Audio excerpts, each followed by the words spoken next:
Have you been searching for a way that you can start a budget from scratch? Are you a beginner who's just learning how to budget? This is the video for you.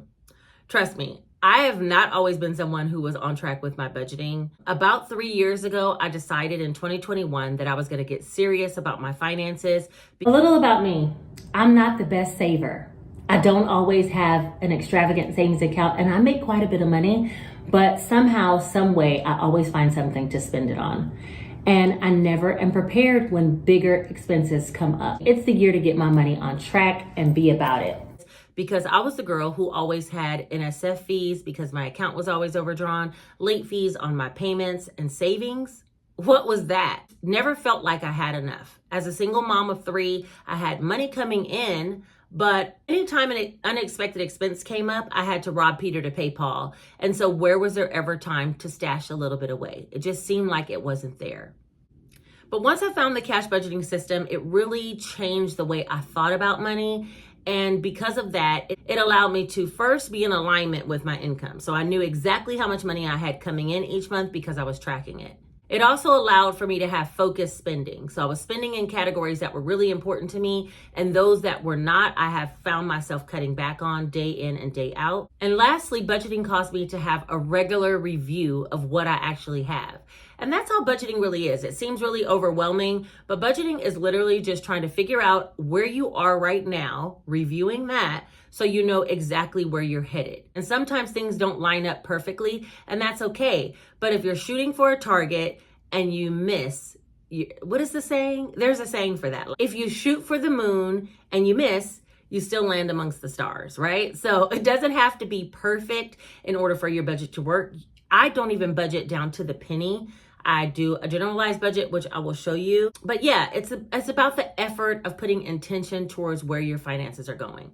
Now, if you don't want to do the cash budgeting system, you don't have to, because what I'm talking about today is about some basic budgeting principles. The budgeting for beginners 101. That's what we're going to call this, okay? These principles can be applied in several different ways, and I'm going to try to give you a lot of alternatives along the way. So if you feel like, oh no, that piece won't work for me, I can't take out cash and carry my cash for groceries around, then I'll give you some workarounds for that as well. But just know, I'm sure if you make it to the end of this video, there's something that will benefit you. And if you're truly serious about getting your finances on track, about making money, but saving money as well, then this is the video for you. Let's get right into it.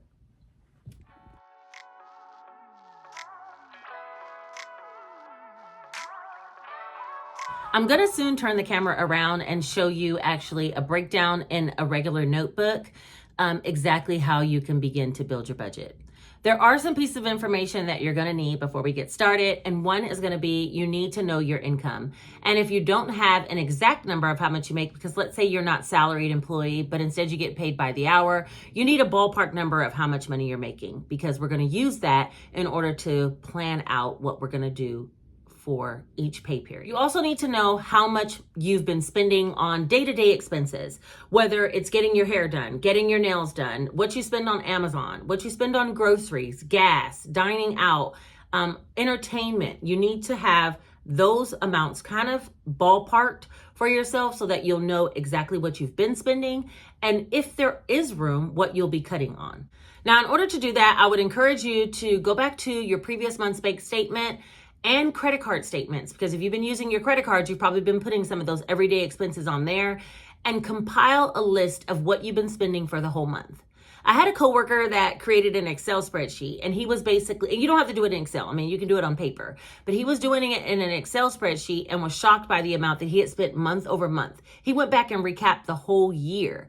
So what you'll basically do is put, oh, I spent $20 in groceries this month, or, this week. And next week I spent $146 in groceries. And you'll break it all down per categories and compile the numbers for the previous month.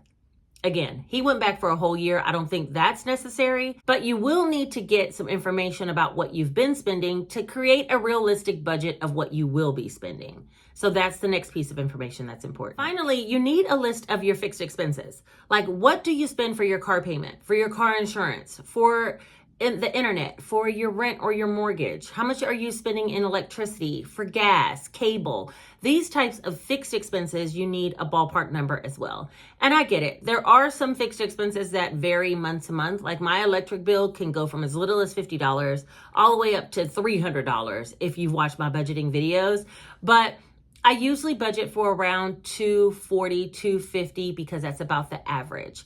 And if I put myself on a flat rate, I'd even know more clearly, right? But if I don't, I usually budget for around $240, $250. And then if I need to make adjustments, I'll show you how I do that later. So you need your income, your day-to-day expenses, and then your fixed expenses. And if you have those pieces of information, then we can go ahead and get off into the budgeting. Now, one thing I do want to say, if you end up not having enough money after we create the whole budget, then there are some things you'll need to cut on. But again, a budget will help you to see what areas you've been spending in. I like the quote from Ramit, he's the author of the book, I Will Teach You How to Be Rich. Spend extravagantly on the things that you love, as long as you can cut mercilessly on the things that you don't. So basically, you are able to spend in the areas that you love, as long as you can cut on the things that you don't. And you'll figure that out once you actually create your budget, if that's even necessary. All right, let's go ahead and start getting into the actual breakdown of how we're going to create the budget from scratch. So I'm going to bring you guys down to my desk and we'll start from there. Okay, so to get started, I'm going to be using this basic composition book. I think I paid like $1.25 at Dollar Tree or Walmart, somewhere. But you just need a basic notebook. You even can use just some regular straight pieces of paper if that's what you have, okay? And I'm gonna move on to some line paper. Now, I will show you later some easy budget planners that I created that are literally like less than $15 for you to get your hands on through Amazon. And you can use that, and I'll explain how that works a little bit later. But for right now, we're gonna be working just in regular lined paper so I can explain to you how you would lay it all out. First piece of information will be the income. We talked about we needed that. And so let's say you make a total of $3,000 per month. Now I am going to write out all the monthly amounts first, and then I'll show you how we'll break it down, whether you get paid weekly, bi-weekly, or monthly, how you'll break it down. But for a whole purpose of understanding if you have enough, you really need to lay out everything you have coming in for the month is my advice to you, because then you'll be able to see exactly where your month is headed. All right, so we have $3,000 income from the month that we're expecting. We get paid every 2 weeks, which is $1,500. For our bills, these are our fixed expenses.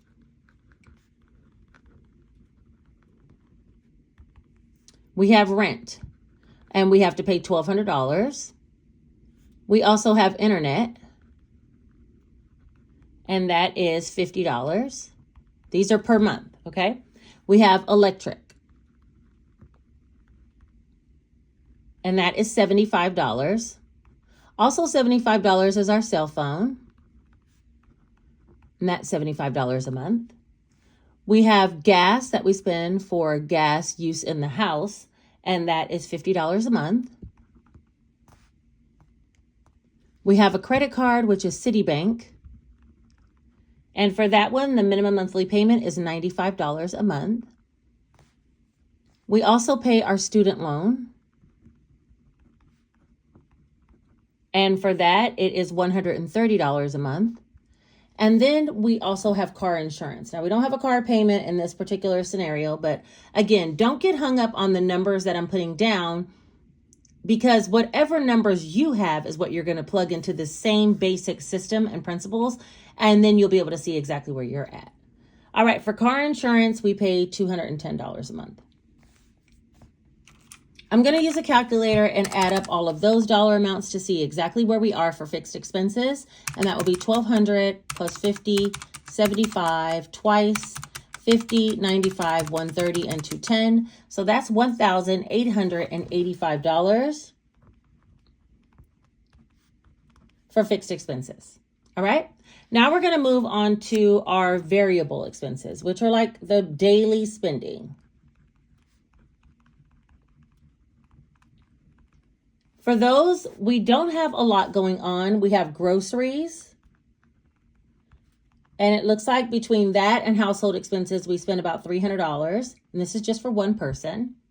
We also have dining out. And we usually have fast food, so that's about $100 a month. And then we have gas that we spend on our car, which is $100 a month. We also use Uber time to time. Uber, Lyft, and that's only when we're headed out for the evening. And for that, we spend about $50 because we do it about once a month. And then entertainment is getting into those clubs or buying those drinks, things that we do on that one particular weekend that we use Uber or Lyft. And so that's all of our really expenses, day-to-day expenses that we use. And let's say that's $300 plus 100 plus 100, plus 50 plus 100. So that's $650. And that's for our variable expenses. Now, everything over and above these would be money that we can choose how we want to spend it. Oh, I forgot. We do put money into our retirement account. And we've been putting about $100 per month. Okay? So at this point, what we have as income that we can use towards something else would be our total amount of our income, which is $3,000, minus the $1,885 of our fixed bills, minus the $650 that we're doing in spending, and then the $100 we put towards our retirement. And that's $365 extra. Now, did I account for the times that we go clothing shopping? No. Did I account for our nails that we get done every time, once a month? Or did I account for our hair that we get done once every 3 months? Whether it's haircut, hair color. Did I account for any of that? No.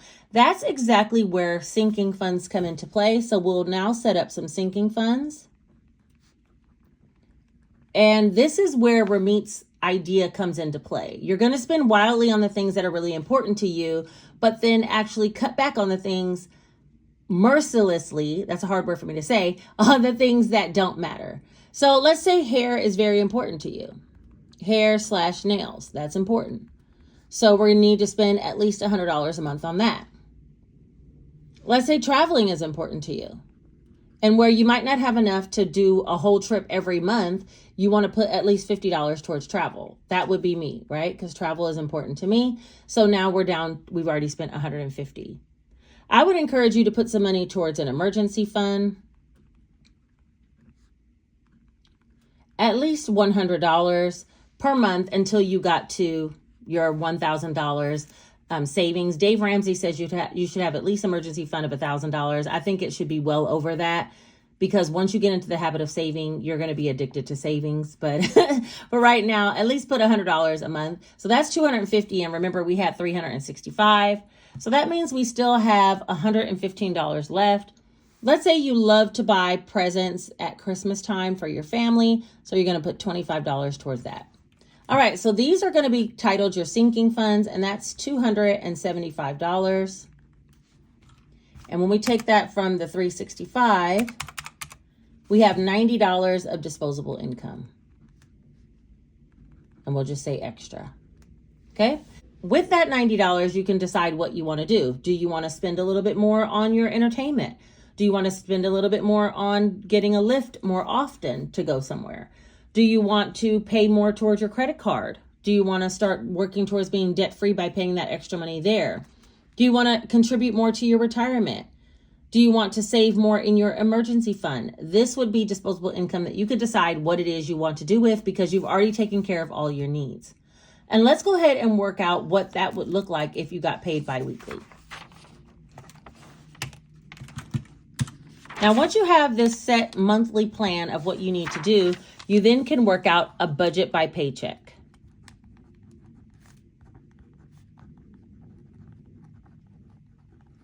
And I'll show you what you do if your check is a little bit short or a little bit over, how you would handle it.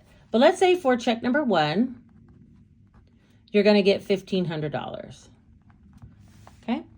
And out of that check, you want to take care of, because it's the first of the month or the beginning of the month, you need to take care of your whole rent. So you're going to take $1,200 out for rent. And because that's all you can pretty much do other than $300 left, you do need some of these incidental expenses out of that check. So we're not going to have money to put towards all of these other utility bills on that very first check. We're not going to have money to put money into our sinking funds or even possibly contribute to our retirement out of that first check. But we will have money for groceries, dining out, gas. Let's at least get that out of the way. So let's say for groceries, you're going to do half of your budget, which is $150. Gas, you're going to do half of your budget, which is $50. And eating out, you're going to spend $50. All right, so that's a total of $200 that you spent here, as well as $1,200 in rent. So we have about another $100 that we can do something with. Maybe we'll go ahead and put that $100 towards our emergency fund, because if anything happens, we can always go back and get that money, right?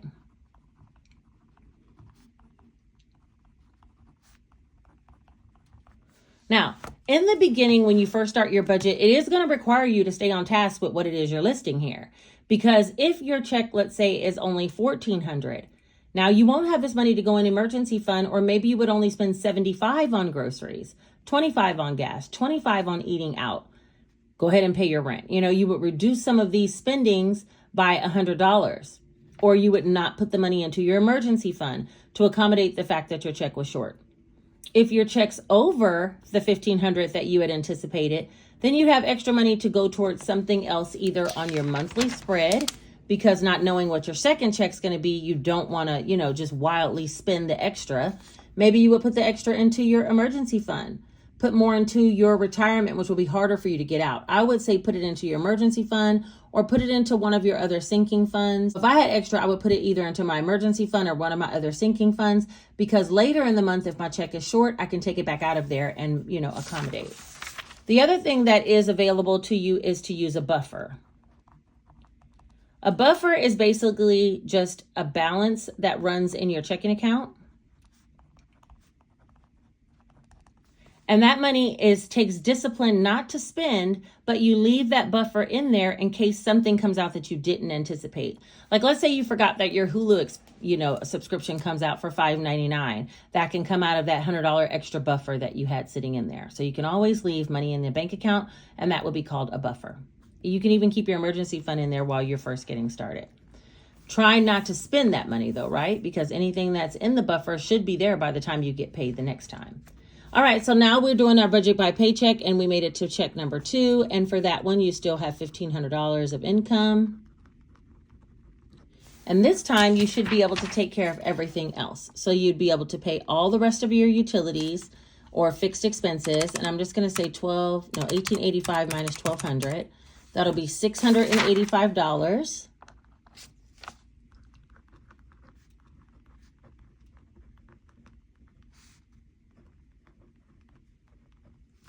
All right. You'd also be able to put the rest of the money into groceries.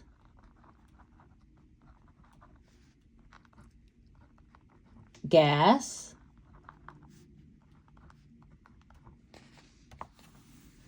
Eating out.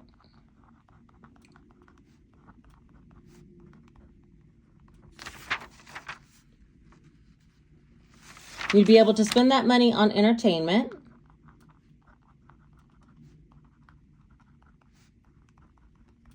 And you'd be able to get your Uber ride if that's something that was important to you. So you're not drinking and driving, you can do that.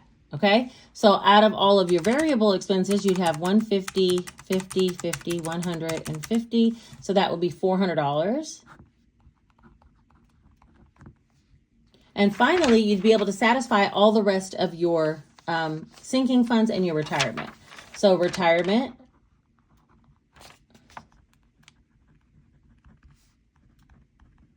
you'd put 100.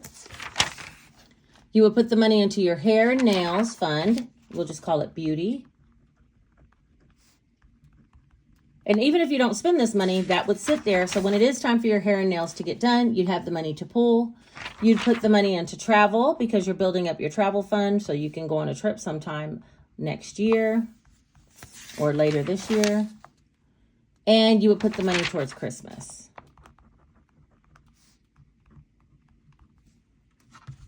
So that would be 100, 100, 50, and 25 for a total of $275. 275. All right, so I'm guessing with these three added up, it's going to be less than what your expenses are, because remember, you do have some extra you can decide what you want to do with. So there's 685 plus 400 plus 275. And again, that equals $1,360. And so you have an extra 140. Is that what we said earlier? Oh, no, 90. I missed something. What did I miss?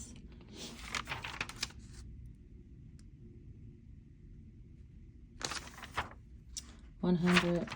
I see what I did. Over here, you guys, it took me forever to figure that out. Okay, 150 plus this is 250. Initial that. That's the nurse in me. So that means this this emergency fund would only be $50. So over here, we'd have to add another emergency fund. I'm like, this is off by $50. Numbers don't lie. That's one thing that you will figure out. Numbers do not lie. So this will be $325 when we add all these down. And that means this is $1,410. And so we still have our extra $90. Now, your budget might look different than this, because maybe you'll end up with an extra $500 and you need to figure what you want to do with it. Do you want to pay off the Citibank card? Do you want to put extra towards your student loans? Do you want to put extra towards your emergency fund so you have some backup money in case something goes wrong later? Do you want to put it towards the down payment of a car that you want to purchase? Do you want to buy new clothes with that? Because we didn't set up anything for a clothing fund. So what if you wanted to put the extra $90 towards a clothing fund? The options are limitless, and you will figure out what you want to do. I'll show you some of my categories and some of my cash spending that I do have categories for. I'll review those with you guys, and we'll do a little mock cash stuffing. Now, I also said if you did not want to budget with cash, like let's say you don't want to put your $300 out in groceries and you don't want to take your $50 out in gas or your $50 in eating out, then I would encourage you, as soon as you get paid, you're going to pay whatever bill you have listed for that pay period. The rest of the money you can leave into the account, but you would have to keep track to make sure you don't go over in groceries, that you don't go over in gas, that you don't go over in eating out, because if you do, it's going to dip into your emergency fund or into your buffer. It's one of the reasons why I think cash budgeting is so successful, is because it helps you to visually see what you have left to spend. Same thing, if you got paid this $1,500, and if you got extra money, then you can figure out where you wanted to put the extra. Or if you have less, then you would have to deduct, maybe not spend as much on groceries, or not spend any money on Uber and entertainment for this particular month. Not put as much towards your, beauty fund for the month, maybe only put half. But if you had overage, then you can beef up something or pay extra on your credit card. Now, when I got paid that $1,500, I would immediately pay all my fixed expenses right away. And everything else that I had left over, the $400, I would leave it in my account and start remembering how much I had to allocate towards each one. A checkbook tracker can help with that. Finally, these amounts, the $325, I definitely would pull out in cash and put it into some cash envelopes. You can just use regular plain white envelopes with the label written on the face of it, so that you'll know exactly where this money is supposed to be going, and keep that somewhere in your home, because if this $325 is in your account, it's 9 times out of 10 you're going to spend it. And the last thing is stop spending on the credit card, especially if you're paying it off. All right, so to get started, let's say I did all of my paycheck budget per paycheck, and I figured out that I had this much money to go into my sinking funds, which should be $375, and I had another $65 to go towards my variable spending, like things that I'm going to spend on throughout the week. And so I have a total of $440. That money I would pull out of the bank here in cash, and I'm going to go ahead and count it up, and we're going to do a cash stuffing. I'll also review what categories I have for variable spending and for my sinking funds when we get to my binders. There's 1, 2, 20, 40, 60, 83, 350, 70, 94, 410, 15, 20, 25, 30, 35, 40. So $440 I have here. And let me put my little tracker to the side of what I'm supposed to be putting where, and we're going to actually do a cash stuffing. Now, again, if you don't want to pull out the money for your cash, variable spendings, and you feel like you can stay on top of your spending for that, then by all means do that. I know for me, it kind of became a game where I was paying bills, but instead of paying bills, I'm paying it to myself in the form of a sinking fund. And with that, I became very obsessed about putting money into my binders, how much I was going to be able to put, and getting excited about it. Okay? So I'm just going to line all the money up this way, and it's the way I used to do it. I could actually, let me scoot some of this over and we can straighten it out even more. Hold on one second.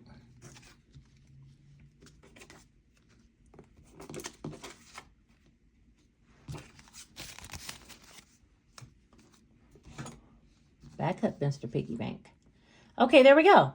So that's all the bills. Now, let's first talk about my cash envelopes. You do not have to carry a wallet like this. I used to carry a little pocket wallet.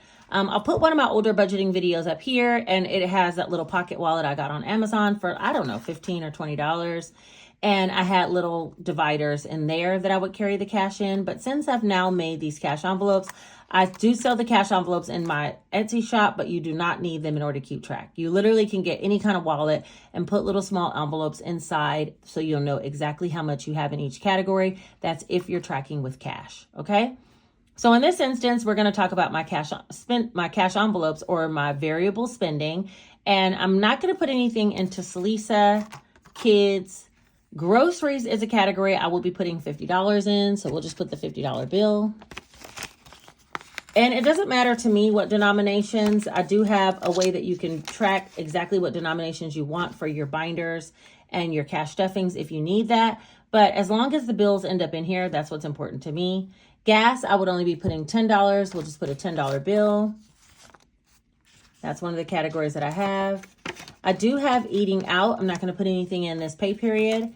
Stunkin is my envelope for Starbucks or Dunkin', and I would allot myself $5 so I can get at least one coffee during this pay period.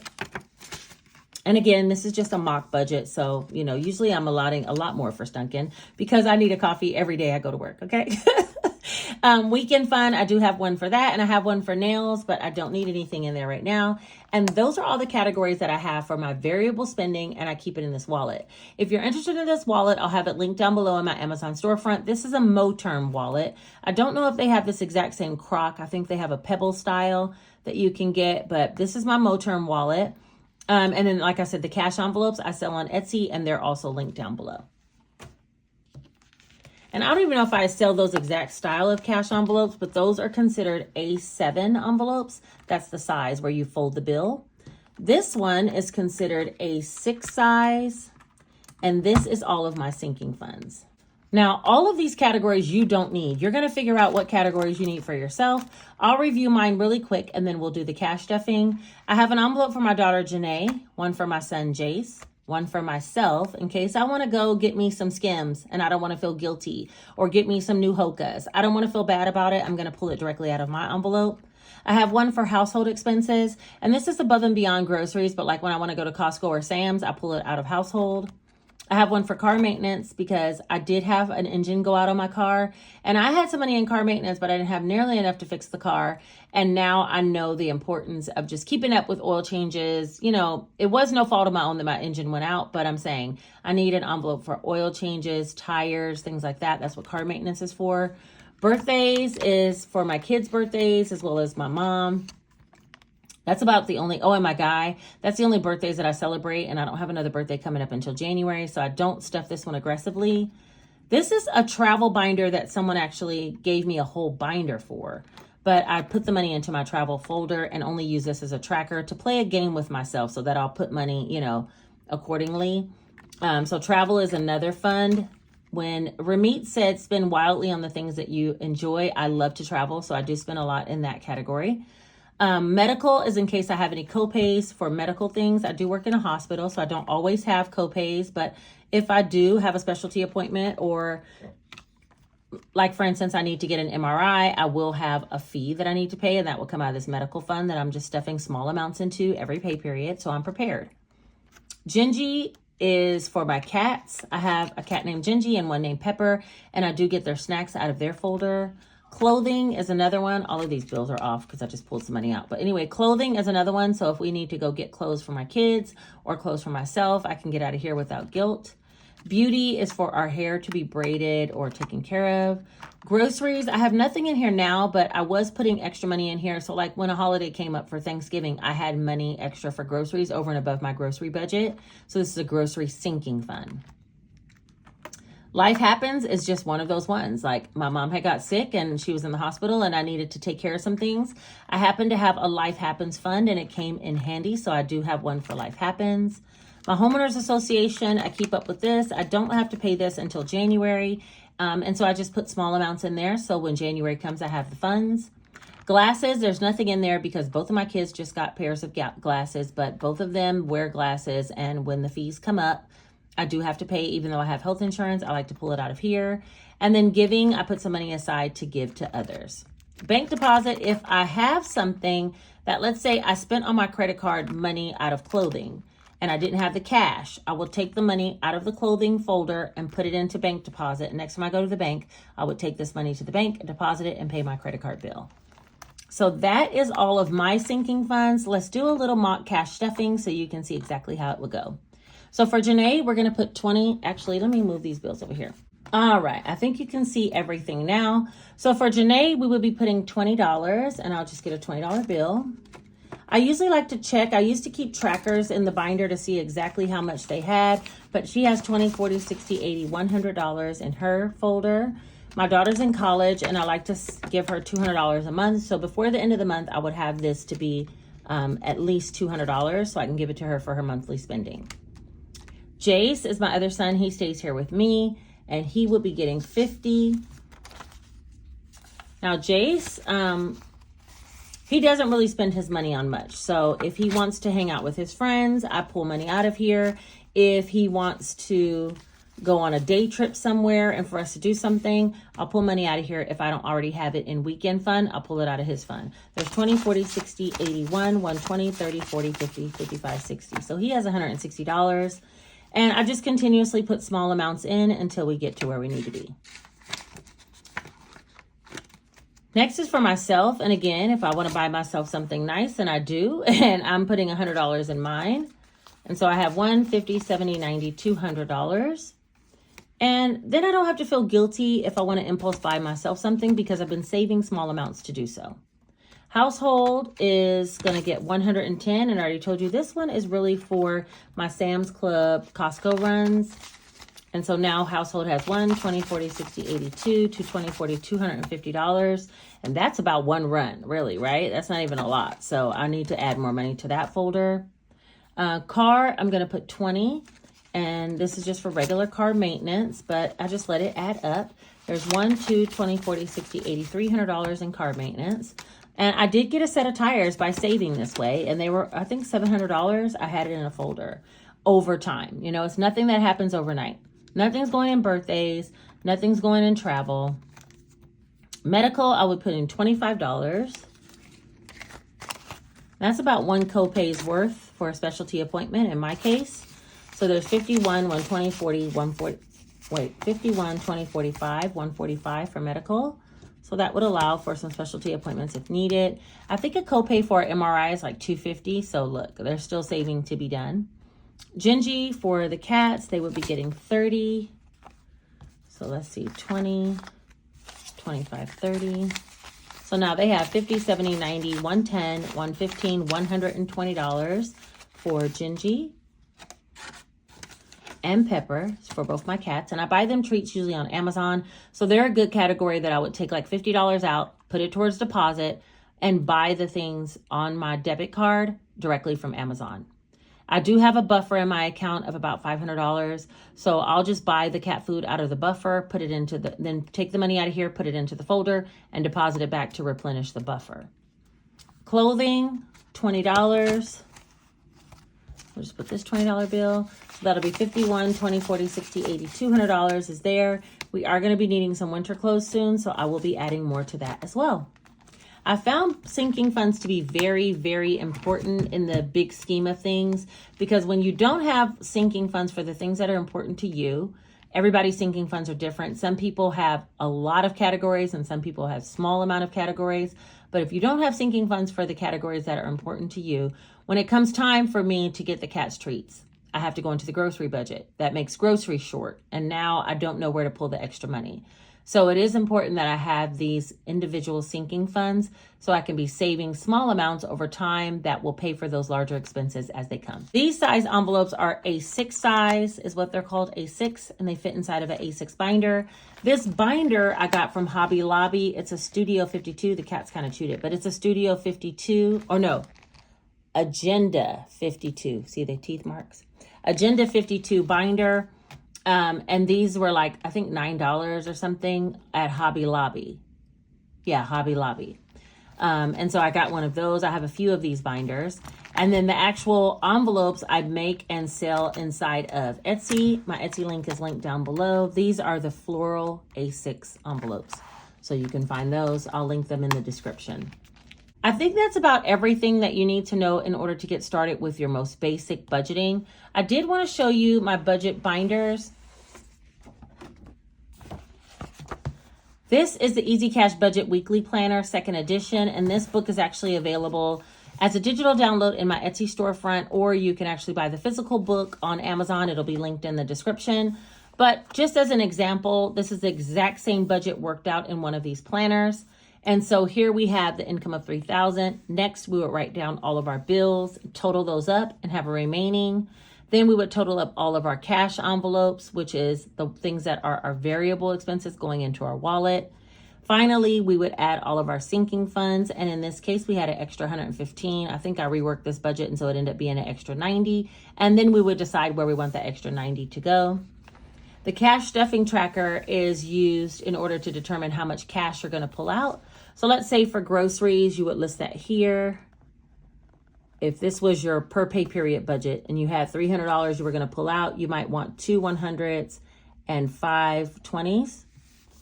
And then for dining out, you would write that one out.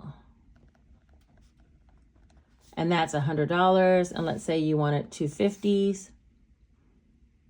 So this one would be 100 and this one would be 300. And then for gas, let's say you wanted, you needed $100 for gas and you wanted 150, 2 20s, and a 10. So that would be $100. And Uber, you're going to leave that in your account because let's say you use, Uber through the app and you don't need cash for that. But entertainment, you do want cash for that. And you wanted a $100 bill. For your emergency fund, you need that money for your sinking funds. ERDNGENCY. Emergency, you wanted a $100 bill to go inside of your envelopes the way we just did it. Travel, you wanted a $50 bill, so you get a 50. Retirement, let's see. Oh, let's say you deposited this money electronically, so you wouldn't make that. But for Christmas, you would want that money, and you wanted a $50 bill. All right, so once you have all of these amounts broken down as to what denominations you want, you would add up this column to see how much total cash you ought to be withdrawing, which would be 300, 100, 100, 100, 100, 50, and 50. So that would be $800 is what you should have total. And now you would add up these denominations going down. You have 2, 3, 4 100s for $400. 2, 3, 4, 5 50s for $250. 5, 6, 7 20s for $140. And 110 for $10. And now these numbers ought to add up to this total amount that you're withdrawing, which it does. It adds up to the $800. So when you go to the bank, you would actually write this down on a piece of paper. Or I do sell these little teller slips that you would be able to give to your teller. They're Post-it notes. And so let's say you said you need 4 100s for $400, 5 50s for $250, 7 20s for $140, and 110 for $10, which is a total of $800. And you would take this one individual teller slip to the bank and put this on your withdrawal form for $800, so they would know the exact denominations you needed, and you would have the exact denominations in order to come back and put the money into your envelopes. So these are called bank teller slips. They come in packs of 50 and they're available in my Etsy store. I'll have them linked in the description as well. And they come in different styles, so I'll list all the styles down there. As far as the planner, you also get, let's talk about from the beginning what you get. This planner is less than $20 for sure. You get a monthly spread layout, so you can lay out your monthly spread. I now do my monthly spreads like this. So I write down exactly what bills are due and what dates. You have 4 of these quarterly savings challenges. So with that extra $90, you could be coloring in to challenge yourself to save $200. And as you color in each square, you would put that money over into a separate envelope to say, oh, I've completed part of this challenge. You have a monthly budgeting sheet where we can work out the monthly budget as we did. And then you have per pay period sheets, 5 of them per month, because if this is a weekly budgeting book, there are some times when you would get 5. And then it completes and goes on to the next month.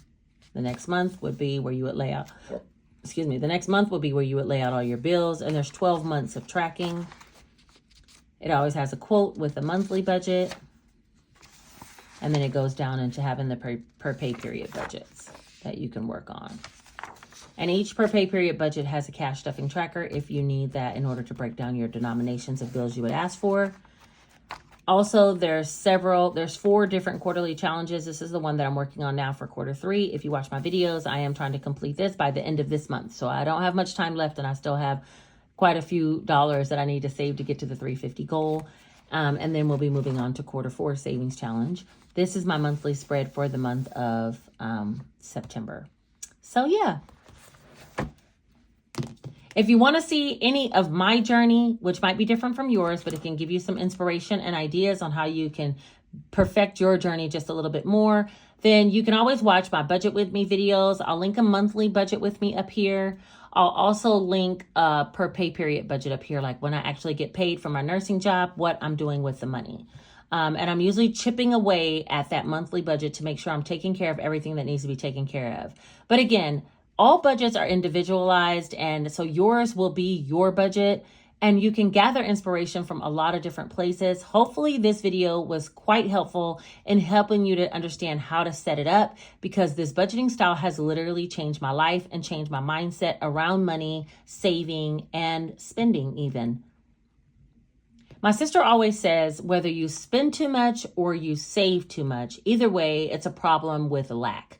You believe that you don't have enough, and that's why you spend too much, or you believe you don't have enough or won't have enough, and that's why you save too much. So I've literally been trying to find the balance in the middle, and budgeting is a great tool to help me get there so that I can see everything that I have versus everything that I want to spend and have a game plan for the month. If this was a video that was helpful for you, please do me one favor. Put this one single emoji right here, letting me know that you made it all the way to the end. Subscribe to the channel if you want to get more information or more inspiration on saving or playing games and making saving fun. Also, leave me a comment letting me know how you're doing on your budgeting journey. I would love to read all of your comments. And finally, like this video because it helps it to be suggested to other people who might need a little bit of help on their journey and where they're headed. And share this video with someone if you think they can learn something about budgeting from it. I think that's everything for today. I appreciate you guys for being here and for watching, and good luck on your budgeting journeys. I know you can do it. I love you all. Take care.